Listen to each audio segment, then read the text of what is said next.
everyone, welcome to a new episode of Carolyn Talks. This is a podcast slash YouTube channel where I, your host, Carolyn Hines, film critic and journalist, talk to film creatives around the world about their work, the industry, and what inspires them. And today I'm actually very happy for the guests that I have today because one of them is writer and director Areel Abu Bakar, who I previously interviewed, but through written format for his first feature film, GERAN, which is in English, SILAT WARRIORS, Deed of Death, which I had a blast watching because I love action films, and this one was very heavily action oriented, and it focused on Silat, which is a Malaysian martial arts form, and that is also featured very heavily in the film we'll be discussing today, Walid.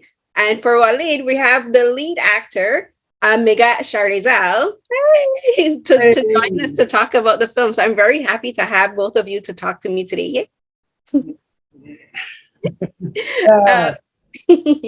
Yeah. So for all of my interviews, I always like to ask my guests to first say a bit about themselves and what got them involved in the film industry, because the filmmaking is a very labor intensive, a very exhausting, and a very particular art form where you have to, once you enter into the field, you have to know that this is what you want to do, because you really have to dedicate your time and your passion and your blood, sweat, and tears to making films, because they are not easy, whether it's a short film or a feature film. So I'll begin with you, Areel. So what got you into filmmaking? Because as I mentioned at the beginning, GERAN was your first feature film, but you kind of like went full out with that because you were just like, my first feature film is going to be an action. But what led you into filmmaking first?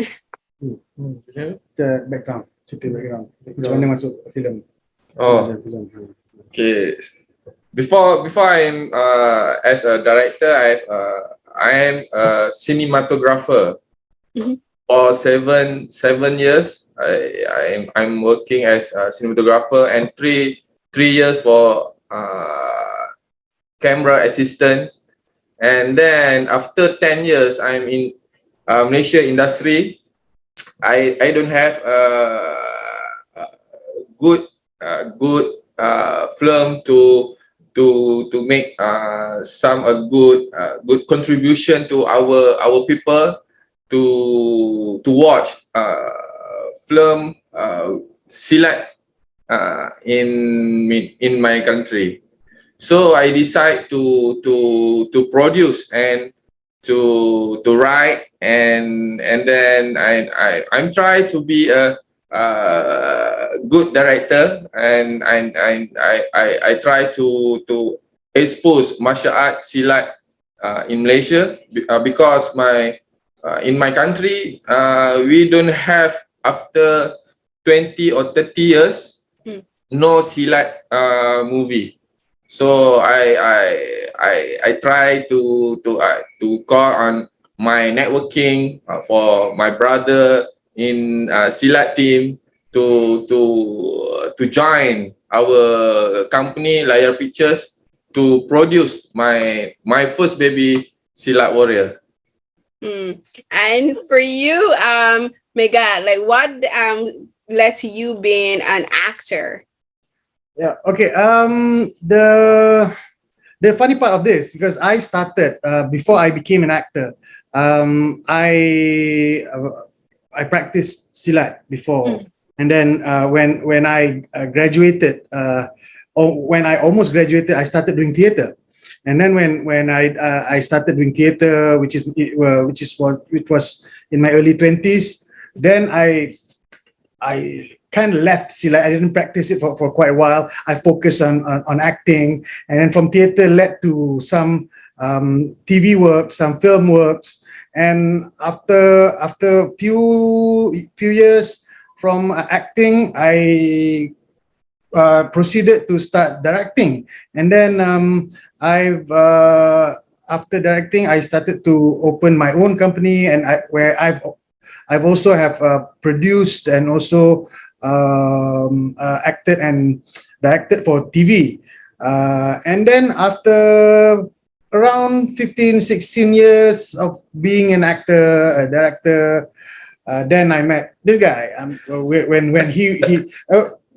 he was doing a GERAN, actually we've never bumped into each other in the industry, because it's quite big. So and they they've actually started shooting when I got the call, and because his AD at the time knew that I have Silat background. So she called me in, and then okay, and she talked to him, and then he said, okay, come, let's cast him in this film, and then let's give him a role and give him some one scene, and then finally, after at that time maybe 15-16 years, I managed to show I've never used my background in Silat before GERAN. Right. So I think something that's very interesting about your films, Areel, is that you use martial arts, basically violence, to basically elevate a story about social issues, or what some people call social justice issues. You know, in a typical action film, the violence is basically about solving an immediate problem. So you have like your protagonist, who's the hero. He will be like a martial artist. If you're going to use Asian films as an example, he will be a martial artist, and it would be that the martial arts, the action, the violence is about solving the immediate problem. Whereas for your films, the violence isn't really necessarily about solving a problem. It's more about stopping a problem from occurring.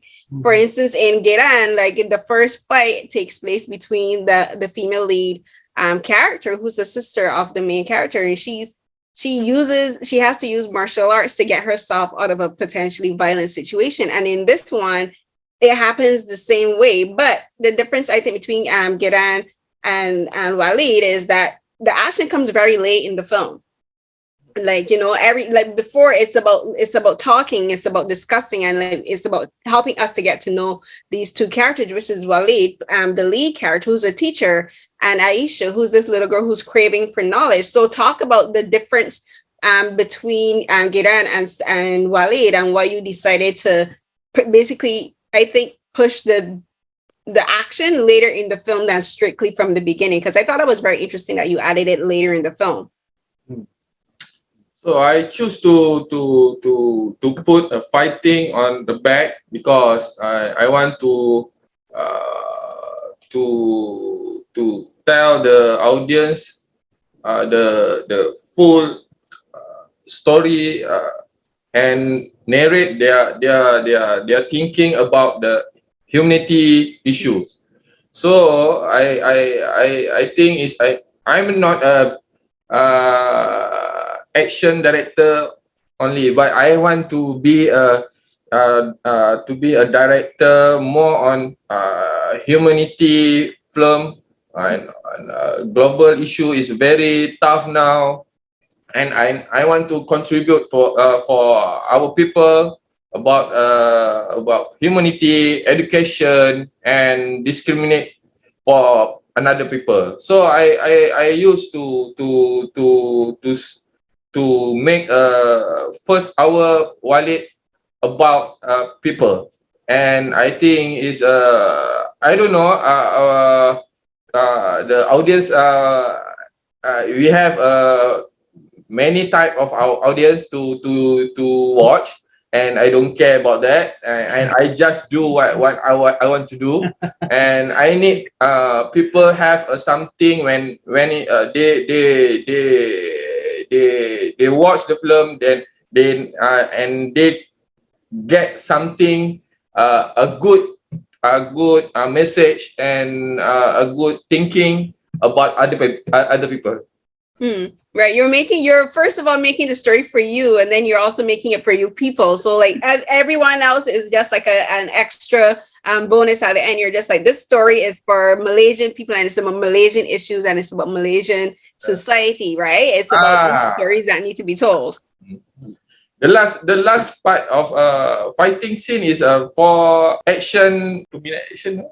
For action fans. Action fans. Some people call it action fans. Yeah. You're like, okay, you're just like, you know what? I have to put in the action because for you, I guess it's almost expected now that you'll have action in your films, because like SILAT Warriors was, I think, highlighted SILAT martial arts so heavily. Like people would almost expect you to have it in your second film, because that's almost like what we would call your calling card or your signature as a filmmaker. You're because I remember when I was doing my research for SILAT Warriors, like as you had mentioned, like SILAT wasn't really featured very heavily in martial arts films for years, not just not just Malaysian films, but a lot of Southeast Asian and Asian films. Because I remember, I think we only really got, I think maybe the first time I saw SILAT would have probably been on Bach with Tony Jaa, and that had a bit of SILAT in it. And then of course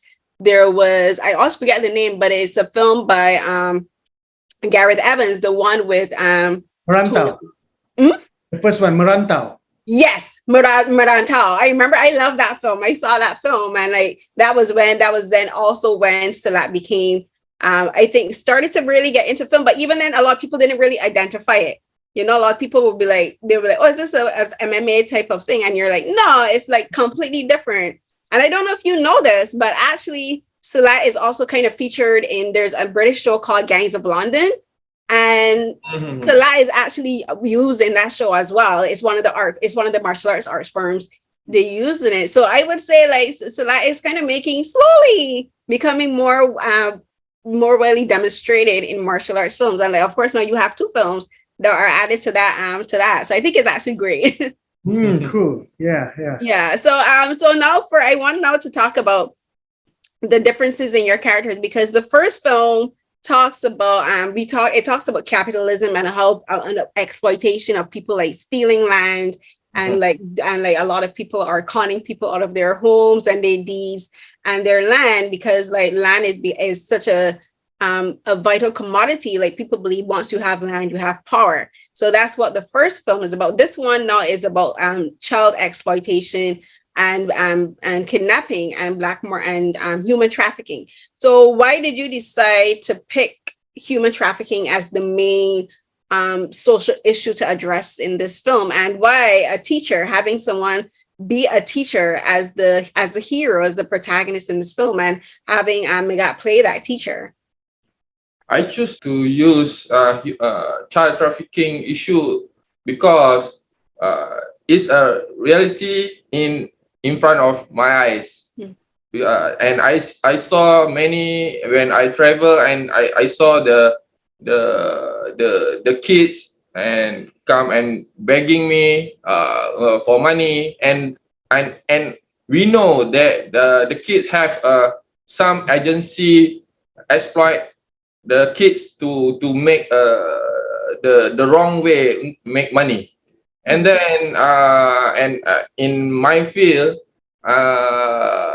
on the real time, I have one production shooting with me, and then some bad guy use the kids to be a talent for them, and they use a more on very bad attitude for what we call not good for our people. And I think it's a very dangerous and critical issue, because in Malaysia is a very small community aware about the kids.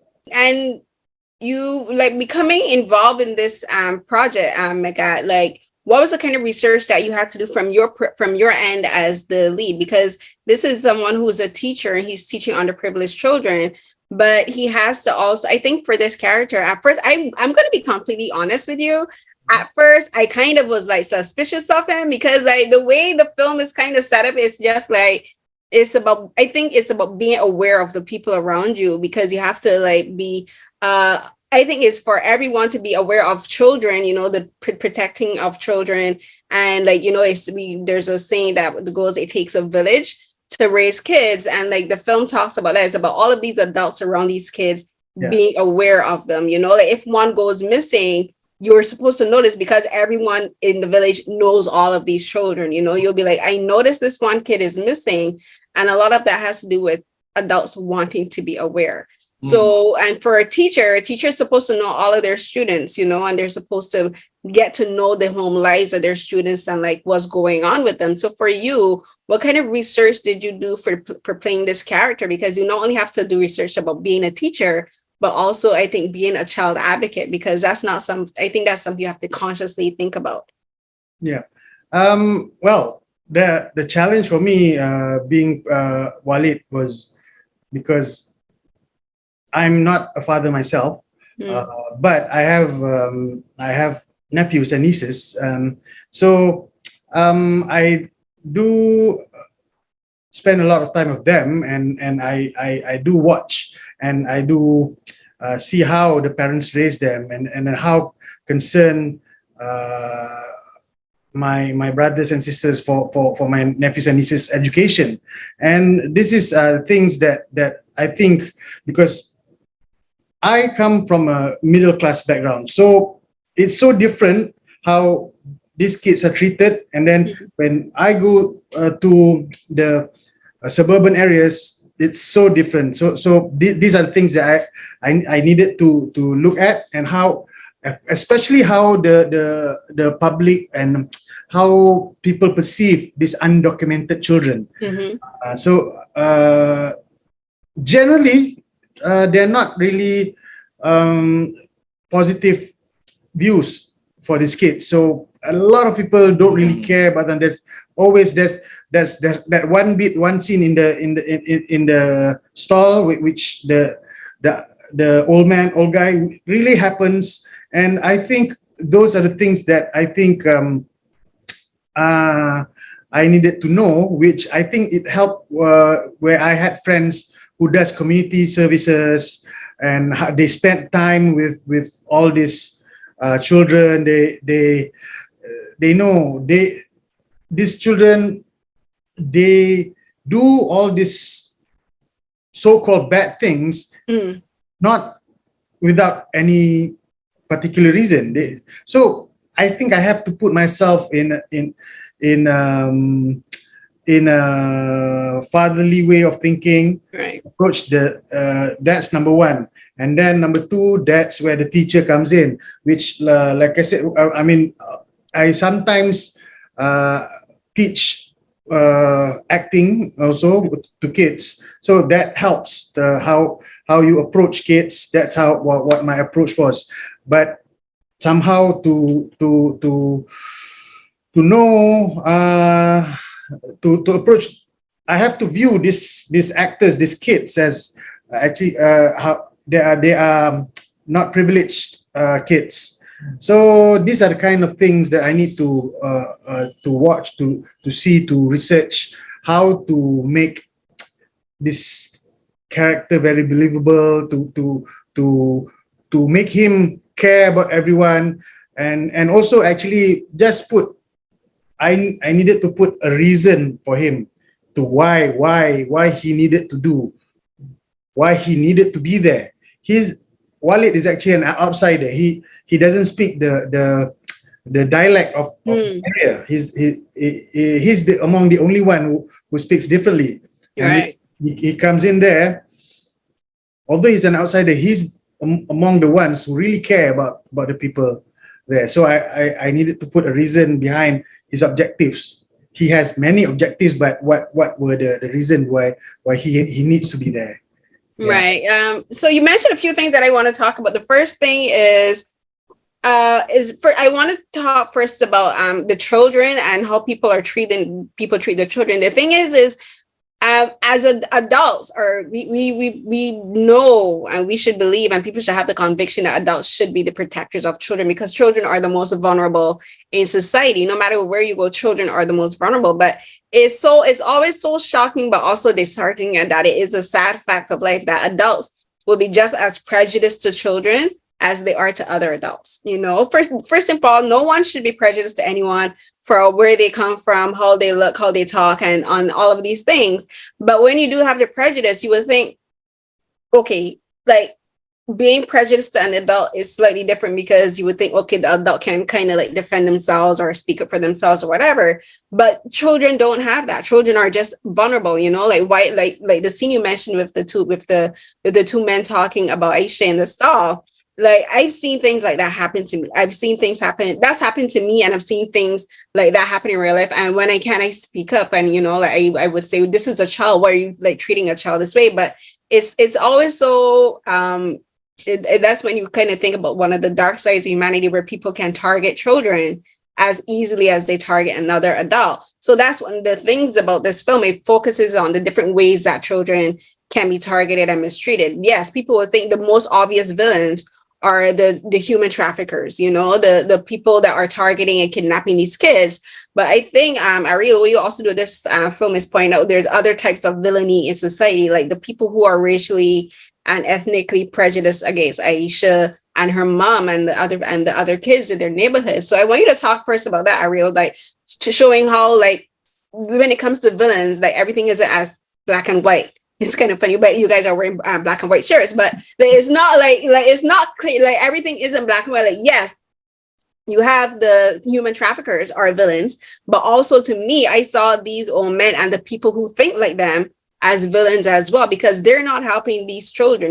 They're being prejudiced and racist towards children, and I'm like, you're bad too. Like, you may not be out there wielding a sword, but your remarks are just as hurtful as what is being done to these kids. Yeah.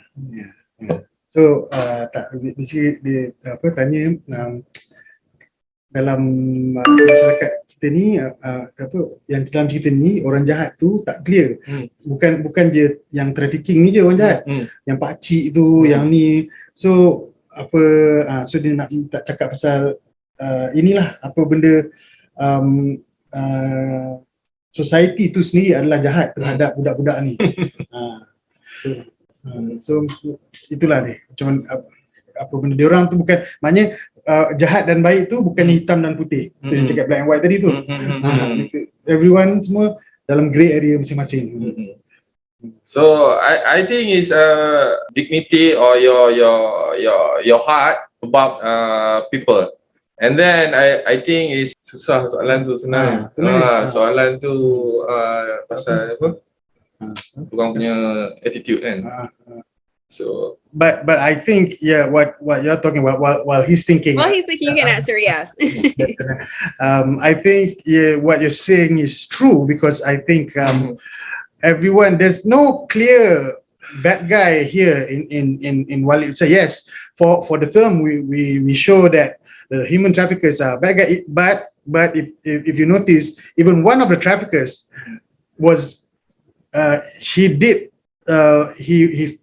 wanted to fight Pak Ku because he himself has a stake at the end. So although he's a human trafficker, he's also a father. So and then even so even Aisha's mother can be seen as a bad guy at one point, because she's overprotective. But eventually she sees through Walid's intention. So even from even Walid himself, I think when the push comes to shove, what he did at the end is actually not nice. I mean. Yeah, procedure. Yeah, he did what he had to do. And like what you're saying about Walid is interesting, because the thing is like at the beginning, I think he wanted to rescue Aisha and save her and teach her, because he saw her as a replacement for his own daughter who's missing. Like he didn't see Aisha for herself. He wasn't interested in her for herself. He was just like, oh, I'm missing my daughter, so here's a replacement. So in a way, that's not bad, but it's also a way of not acknowledging her as an independent person, and not acknowledging her for being herself, because she could feel like you're used as a replacement for someone is not a nice feeling. So that's a way that she would feel bad, and he unconsciously was doing that to her at the beginning. But he did get to eventually realize Aisha is Aisha, my daughter is my daughter. So you have to learn how to separate his feelings with regards to that. True. I think it's about survival for every people. So we cannot watch this angle, this mother and traffickers and pakcik or uncle in the stall. And this is about kemiskinan, Poverty. poverty. Mhm. Right. So it's all about money and desakkan hidup. Desperation. Desperation in their life. Yeah, poverty can lead people to making extremely bad decisions. Everything, do everything, every legal or illegal part, and you cannot imagine what they thinking to make money, and tak pernah terfikir. Sometimes just out of desperation, people do things out of unmanageable things. Yeah, no, it's true because, and again, this is, I guess, like I mentioned capitalism, but yeah, it's talking about, because a lot of this is tied into capital, because capitalism has affected every country, every corner of the world, every aspect of society and culture, and it's about one of the underlying things that are so evil and so insidious about capitalism is it makes people believe that in order to be valued as a human being, we must be rich. And, we must exert power over people, like to be rich, whether it's not only rich in money, but it's rich in power. And a part of doing that is subjugating other people. It's about oppressing other people. And in the first film, it's about people stealing land and these gangsters exploiting people for their own land and their property and trying to say, if I own this land, I can own you. Whereas for this one, it's about exploiting these children because they pick on the most vulnerable of society, as I mentioned, the children. And there are human traffickers who traffic in adults as well, and like sex traffickers and that. But to go after children, there has to be something in you that completely turns off. Like there has to be a part of you as a human being that I think you have to completely suppress and just get rid of, which is not only your conscious, but your ability to see other people as a human.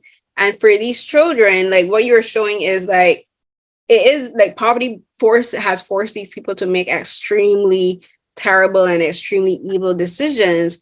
But it also forces people like Walid and the other men in the community to do something that they wouldn't have wanted to do, which is violence. They don't look forward to being violent. They don't want to fight, but because of the situation, they're like, if the only way to get out of this situation, the only way to help these children is to basically fight and be as you have to be. You have to get down and dirty. Just as dirty as the people you're fighting, Sometimes this talking isn't going to solve every issue.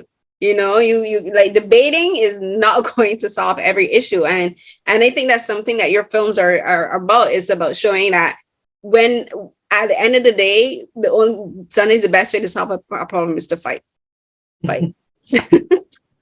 Bullies don't listen until you start to fight back. I used to be bullied in school and they didn't listen to me until I was like, you know what? Talking will only take you so far. Yeah, true. It is. So now we talked about the philosophy of the film, which is talking about the humanity of these characters and oppression and all that. Now I want to talk about, and now I'm going to segue into talking about the violence. The fight sequence, there's one particular fight sequence in this film that is, I think it's almost an hour long. Why?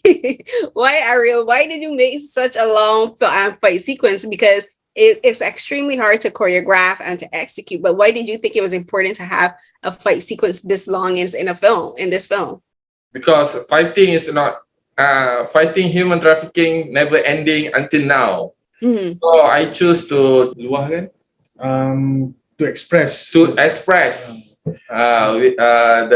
fighting when I have a power to destroy our traffickers, all traffickers in the world.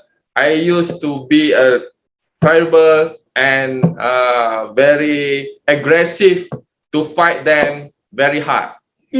Right. Yeah. So you want because to me, I will be honest, watching a fight sequence that long for as an audience member can be exhausting because you're just like, wow, this is still going, it's going and going. But as you're saying, it's about, I guess, conveying the exhaustion of the situation where it is a never-ending fight in real life. That scene is I'm feel what if they're trafficker in front of me. I do like what Walid do. You're gonna fight them. You're just I'm gonna fight.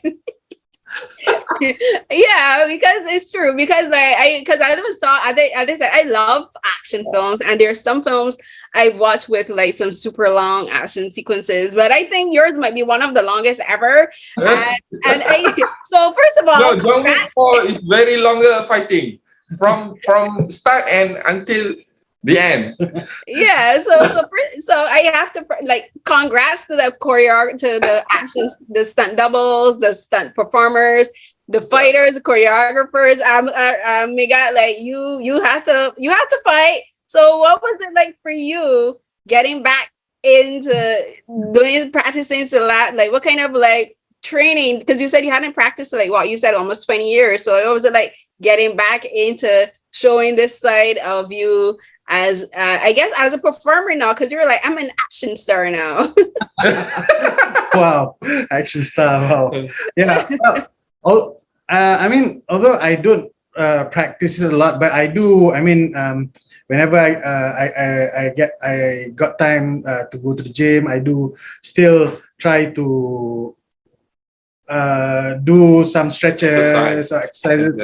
Yeah, but I do try to train, keep my my leg up, still have that kick. But the good thing, or I think the funny thing about Walid itself is the process of going into the training is actually his casting process, because we shot another project a few months before, which had some not as much as action as Walid, but we had some fight scenes. So after that project was done, he told everyone to let's just go back and start training because we're going to shoot Walid in 2 months.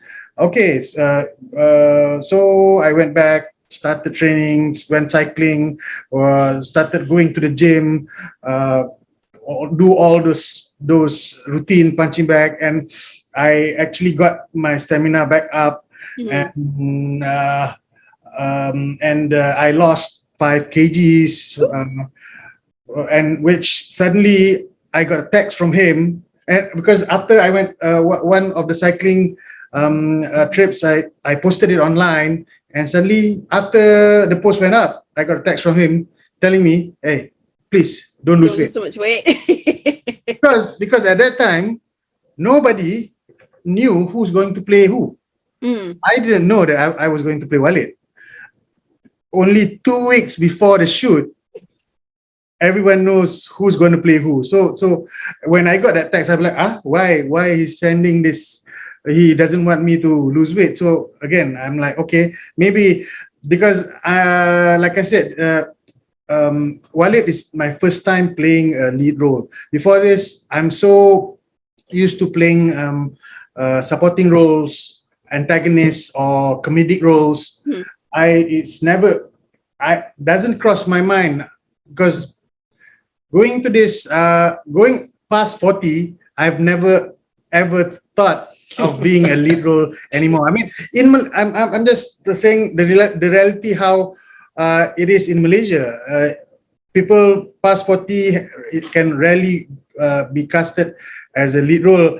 Someone who looks like me, and then but again, I didn't stop training until when he announced who's going to play who. We went to the location and we worked. The good thing is 99% of all the performers, everyone had Silat background or martial art background, and we trained near where the set is, and every day before the shoot began, And then even when the shoot was happening, whenever I don't have any scenes, we will still train or choreograph. So when it's time to go into the scenes, it didn't take that long. I mean, the each major fight that I did only took 1 day to shoot. Oh. Yeah, each. Very impressive. So it was preparation before, and then when we came in, we just and 1 day is just basically 12 hours or less. So that's how long it took. And Areel, why did you wait so long to tell him that he would play Walid? I have three choice to cast to play as Walid. So, but the three the first and second have a stereotype as her hero. Oh, okay. So I don't think it's very. I used to change our mindset. Hero is not only the tough guy or muscle and got good looking, and not Megat is also good looking, but the size oversized. So I don't want to follow normal direction. So I always against normal direction. Right, you didn't want to follow the typical society's idea of it. The right word. And I understand that, because it's about anybody can be a hero, you know, as long as you gather up the courage to be a hero. Like, you are a hero, and it doesn't only have to do with fighting, as you said. Like, fighting was the last resort, but it's about standing up for people, you know, speaking out, like, as Walid did. Like for Aisha, he was speaking out against those men being racist towards her, being prejudiced towards her, but also he's also a hero for those kids. You know, he's teaching them how to read. He's giving them knowledge, and knowledge is power. So that's being a hero too. I always say teachers are a special breed, because everyone isn't called to be a teacher. Being a teacher is not easy. And a lot of people, like, they see teachers as unsung heroes. So I understand, like, needing to cast someone like Megat, because like you're trying to show that anyone has the capability to be a hero, as long as they have the courage to step up. True. Yeah. And one of the other things that you mentioned, the casting, Megat, where like you said, like over like 90% of everyone had either a SILAT or martial arts background. And I remember I read that when I was doing my research for GERAN before, because like SILAT used to be taught at the schools, and is taught as like is a very common activity for people to learn in Malaysia at very young ages. So I think that's just such a special thing, where you're like, as part of our culture, like, we're taught this martial arts, this art form as a part of our culture. But another thing about the film, Areel, that you did for both GERAN and for this, is that you cast people who are basically novice actors. You know, like, this is their first time on screen, and you're basically giving these people an opportunity to enter into an industry that they would have never necessarily thought of entering. You know, like being actors, working behind the scenes, you know, and giving like SILAT practitioners also a work as like stunt performers, you know, giving them an opportunity to enter into the industry that way. So now I want you, Areel, to talk about casting people who wouldn't necessarily would have thought of becoming actors. For instance, like, you have like people, like, you can, like, as like, from my own critical perspective as a film critic, like, when I'm watching films, I can tell who is a trained professional actor and who isn't. And I think that it adds a special quality to the films, and it adds a realness, where like people be like, okay, so like this person's timing isn't exact. And like, you can tell when they're thinking about their lines, and they're trying to say, don't look at the camera too much. You can tell me people are trying not to look at the camera. And that's the difference between a trained actor and a novice. But why is it that you always choose to work with novice performers, and you're just going to be like, I'm going to get someone who's never acted a day in their life to be in my film? Why do you do that? I need to know. I love to give opportunity for another people don't have chance to involve in our industry. So I think it's my risk to get them join me for for for 2 movies, and I don't think it's a very they can explore and more exposure for martial artists. We don't have martial artists before this, and now I'm create the team, Ghanaian team, to give exposure for another martial art in my country. Yeah, so I don't know why I choose them, because I think it's about attitude, discipline, and they want to hear what I'm want To say. to say, and they follow, and they don't have any against what I want to do. And then so direction is smoothly, and when you shooting in 35 days, so smooth, and the result is come out. I'm so happy because I have a team give full commitment to finish it about a full movie in 35 days. Yeah, and I think that's actually very important because in the Malaysian film industry, like this is one that is still not, I would say, not as, I would say not internationally. No, I don't want to say, because I'm not, I don't want to like downgrade the importance, but I think it's just like you're introducing a new generation of film creatives in the Malaysian and the Asian film industry. You know, you're have, if any, when people say, okay, we need like we want to feature like SILAT in our film, like they have your team to go to, you know, they have you they have you as an example and as a consultant to say, this is how you can build a team of professional SILAT stunt performers, you know, like, and not only just the SILAT, but also like actors, you know, like especially because a lot of your both films feature a lot of young people. So it's like giving them opportunities to work, not just in front of the camera, but behind, you know, because you need a crew behind the camera. Like, you know, everybody will be like, oh, I want to be an actor. I'm like, okay, you want to be an actor. Who's going to be the director? Who's going to be the DP? Who's going to be the cameraman? Who's going to do the rigging? You know, who's going to do craft services?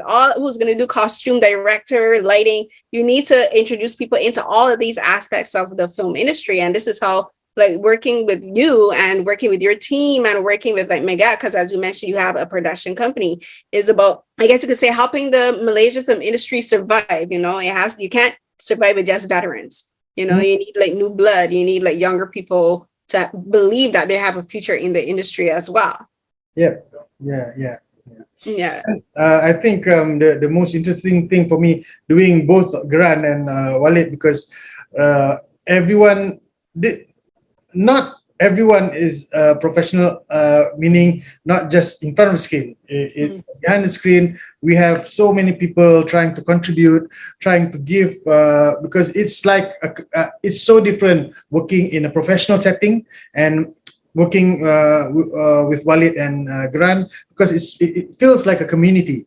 For example, you mentioned craft services. The person who did craft services for Walid, he's actually not a professional film worker, but he spent his time, everything he does voluntarily. He doesn't even complain, and I mean, that's just, for me, it's just so touching. I mean, I love the feeling that we had while we shot this. Yeah, I think it's important. I always try for my work to highlight all of the behind the scenes work as well, because as I said, like, these films can't only happen with the director and writer and actors. You have hundreds of people behind the scenes working to have these films brought to life. And like, you have, as you mentioned, like the craft services and all of this, and like, it's always important to show people that the film industry is more than just this camera, what you see on screen. You know, the film industry is about this whole world that exists behind the camera. And like, films like this, especially independent films, that's one of the reasons I love speaking to independent filmmakers, is because they're and a lot of people don't really pay attention to it, but like the film industry that and this is just globally, wouldn't exist unless people like filmmakers like you, Areel, show that there is a potential. Like there's all of these different aspects of working in the industry, being an artist, like everyone's can't have the ability to be an actor. So you can't be an actor. You want to be work in the film industry, go and do production design, go and learn lighting design, go and learn craft services, go and learn how to feed people. If you have a passion for cooking and you want to work in the film industry, you can work in craft services, so it's about, as you said, like building a community behind the scenes, and film is a community. It's like every film set is like basically like a little world, a little enclave. And I think that's important with what you're doing. What both of you are doing is, I think, keeping the Malaysian film industry alive, especially attending, like doing international screenings, like what you're doing in New York now is a way to highlight it. Is a way to highlight it for people around the world, because I'm gonna keep it 100. Like everyone, when people think film and when they think Asian film, they think Japan, China, Korea, and perhaps Singapore. And I'm like, no, Malaysia is still there, Thailand is still there, Vietnam is like still there, all, especially like Southeast Asian countries do kind of get pushed to the side and like don't really get acknowledged. But I'm just like, nah, you gotta bring everyone together, because this is the only way that it can survive. Yeah. So I want to thank you. I think our time is up. So I want to thank both of you for joining me. No, I'm wrong. Okay. So my last question I want to ask both of you is, what was the hardest part of making this film, and what was the easiest part of making this film? And it can be taught. It could be doing the action choreography. It could be the dialogue. It could be, like working in the heat or whatever. Like, what was the most challenging aspect of making this film for you? And then what was the moment where you were having the most fun making this film? The hardest part to making a film is find the budget. Yes. And senang. Easiest. The easiest one is Easiest or funnest? making a film. Making the actual film is the easiest and the funnest part for you, because you're like, once I have the money, I'm set. You're like, everything can happen now. Yeah. It's true. Money does make everything easier.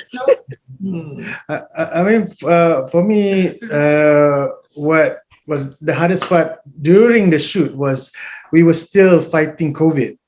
So while doing the fight scenes, I mean, it's funny because we've already done all the dramatic parts. We were fine, but when I got to my fighting scenes, suddenly one day I found out that I was positive. And I had to quarantine for 5 days, and then while they continued on shooting, and then came back on set still having some still feeling sick. I mean, I was already negative, but still feeling sick and trying to continue the fight scenes while still feeling a bit sick. So that's the hardest part during the shoot. But the easiest part is playing Walid. I mean, it's just, I think I didn't skip a beat. I mean, when he named the cast, I mean, I was like, oh, okay, this is my chance. This is my shot. I think that's, I didn't have any doubt at all. I'm going to jump to the role without question and do as best as I can. You're like, this is my moment to be the leader. Yes. You're like, seize the moment. Yes. Yeah. Again, thank you so much, both of you, for talking with me. I wish I could have done it in person in New York. I'll get to New York one day. But thank you so much. Yeah. Or maybe Malaysia, because one of my dreams is to go to like different Southeast Asian countries, party for the view, but mostly for the food. You can ask my agent now. Yes, I would be like,